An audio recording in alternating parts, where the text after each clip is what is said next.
Students, welcome to Shalini academics. मेरा नाम है शालिनी वर्मा और आज मैं आपके साथ डिस्कस करूंगी चैप्टर नंबर 1 जिसका नाम है नेशनलिज्म इन यूरोप का एक टॉपिक जिसका नाम है नेशनलिज्म एंड इम्पेरियलिज्म। नेशनलिज्म से आपका क्या मतलब है, मैंने आपको पहले भी बताया था। नेशनलिज्म क्या होता है? अपने देश के प्रति प्यार और सम्मान की भावना, इसको हम नेशनलिज्म बोलते हैं।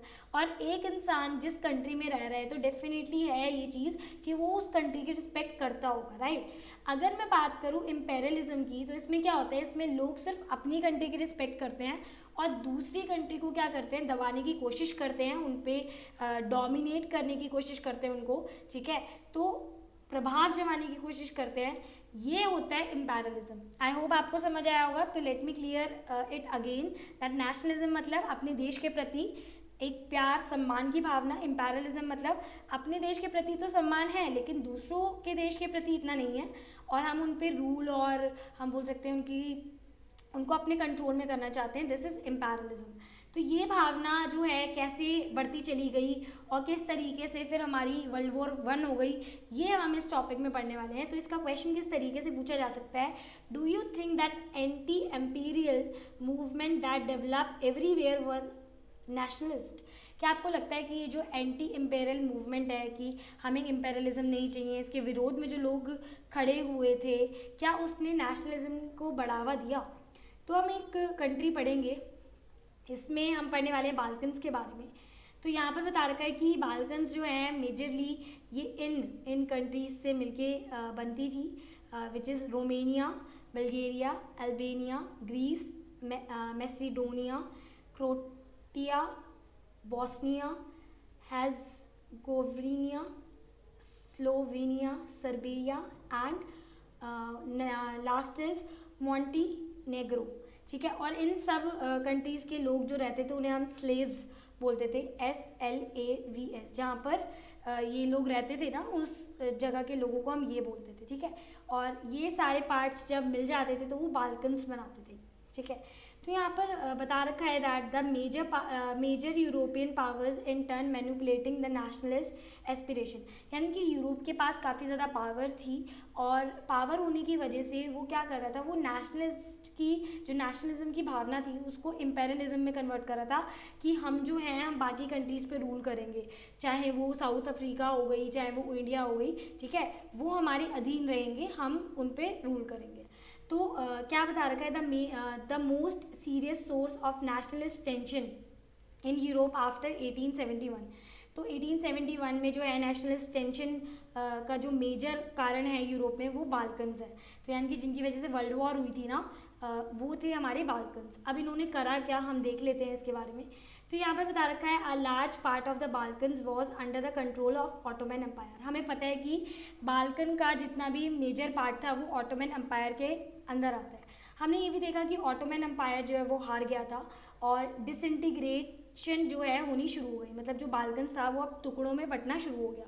अब जब वो कंट्रीज़ अलग अलग टुकड़ों में बंटनी शुरू हो गई तो लोगों ने ज़्यादातर ट्राई करा कि ये वाला रीजन, ये वाला रीजन, ये वाला रीजन, मोस्ट रीजन हमारी इस कंट्री में, पर्टिकुलर कंट्री में आ जाए।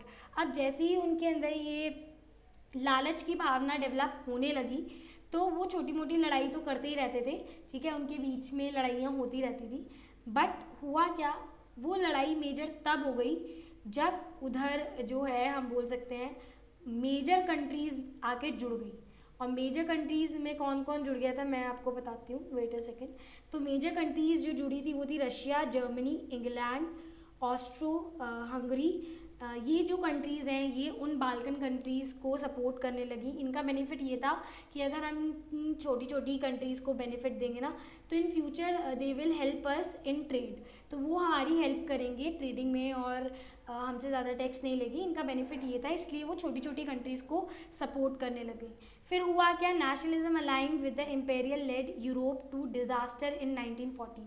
1914 में वो जो छोटी छोटी लड़ाइयाँ थी वो बहुत ही बड़ी हो गई और हुआ क्या, world many countries in the world which had been colonialise, वो कंट्रीज जो कॉलोनलाइज थी जिनके ऊपर ऑलरेडी यूरोप रूल कर रहा था, ठीक है, 19th सेंचुरी में, began to oppose imperial domination. तो वो अपोज करने लगे। जैसे इंडिया है, इंडिया जो है एक कॉलोनाइज कंट्री है, राइट। कॉलोनी क्यों है वो, क्योंकि उस पर दूसरी कंट्री ने आके रूल करा था।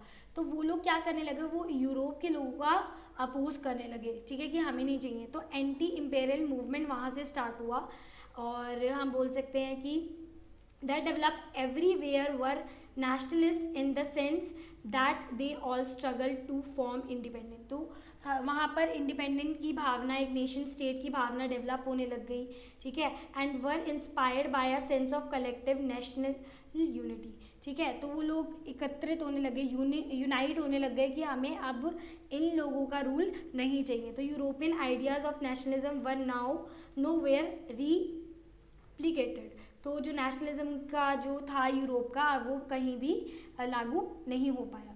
For people everywhere develop their own specified variety of nationalism. हर जगह पे लोगों ने नेशनलिज्म का अलग अलग मीनिंग निकाल लिया, और उनका बेसिक मोटिव यही था कि हमें एक नेशन स्टेट चाहिए, हमें एक आज़ाद स्टेट चाहिए। अब हम इन यूरोपियंस, ठीक है, इन ब्रिटिशर्स के अंदर रह के रूल नहीं इनका सहन कर सकते। तो ये हुआ था, ठीक है। तो हम एक बार इसको गो थ्रू कर लेते हैं कि क्या है कि नेशनलिज्म क्या होता है, जिसमें लोगों के अंदर प्यार और रिस्पेक्ट की भावना होती है अपनी कंट्री के प्रति। इम्पेरियलिज्म उसका होता है कि अपने देश के प्रति तो है, लेकिन वो दूसरी कंट्री पे डोमिनेशन या डोमिनेट करना चाहते हैं उनको, ठीक है, कि हम इन पे रूल करेंगे। तो हुआ क्या कि हमने देखा कि यूरोप जो था वो काफ़ी पावरफुल था, लेकिन जैसे ही उसका बेसिक मोटिव ये था कि नेशनलिज्म की जो भावना है उसको इम्पेरियलिज्म में कन्वर्ट करना है, हम दूसरे देशों में जाएंगे, उन पे रूल करेंगे। फिर फाइनली क्या हुआ कि जो यूरोप में जो बाल्कन्स थे, बाल्कन्स मैंने आपको बताया कि कौन कौन सी कंट्रीज थी, ठीक है, मिल के जो बनाती थी, उधर ना जैसे ही ऑटोमन एम्पायर ख़त्म हुआ, ठीक है, तो क्या हुआ कि डिसइंटीग्रेट हुआ, वह वहाँ पर लड़ाइयाँ शुरू हो गई कि ये वाला पर्टिकुलर टेरिटरी मेरे अंदर आ जाए, ये वाली टेरिटरी मेरे अंदर आ जाए। और जैसे ही उनके अंदर लड़ाइयाँ शुरू हुई तो वो एक दूसरे से अलग हो गए और इंडिपेंडेंस की वो मांग करने लगे। अब इंडिपेंडेंस तक तो ठीक था, लेकिन फिर क्या हुआ कि ये जो बाल्कन्स थे ये आपस में छोटी मोटी लड़ाइयाँ शुरू करते रहते थे, होती रहती थी, लेकिन ये लड़ाई मेजर तब बन गई जब ये सारी countries, Russia, Germany, England, Austro Hungary, ये लोग जब उनको सपोर्ट करने लग गए ना, तो ये जो छोटी मोटी लड़ाई है एक मेजर रिवोल्ट में कन्वर्ट हो गई, ठीक है, और उसकी वजह से फर्स्ट वर्ल्ड वॉर भी हो गया था, ठीक है। This is the main cause behind this small Wars. तो हम बोल सकते हैं कि फर्स्ट वर्ल्ड वॉर के पीछे कौन थे, ये बाल्कन्स थे जिन्होंने फर्स्ट वर्ल्ड वॉर करवाई। तो 1914 में जो है ये फर्स्ट वर्ल्ड वॉर शुरू हो गई, और वो कंट्रीज जिनको कॉलोनी कहा जाता है, अब उन्होंने भी एंटी इम्पेरियल मूवमेंट स्टार्ट करा कि हम नहीं चाहते हमारे ऊपर कोई भी ब्रिटिश जो है वो रूल करे, हमें आज़ादी चाहिए, इन ब्रिटिशर्स को है जो बाहर निकालो। तो उनके अंदर भी नेशन स्टेट की एक भावना डेवलप होने लग गई। तो ये था पूरा किस्सा, किसका हमने पढ़ा अभी, हमने पढ़ा nationalism and imperialism. I hope आपको समझ आया होगा। If you like my video, please do like, subscribe and share. Okay, thank you.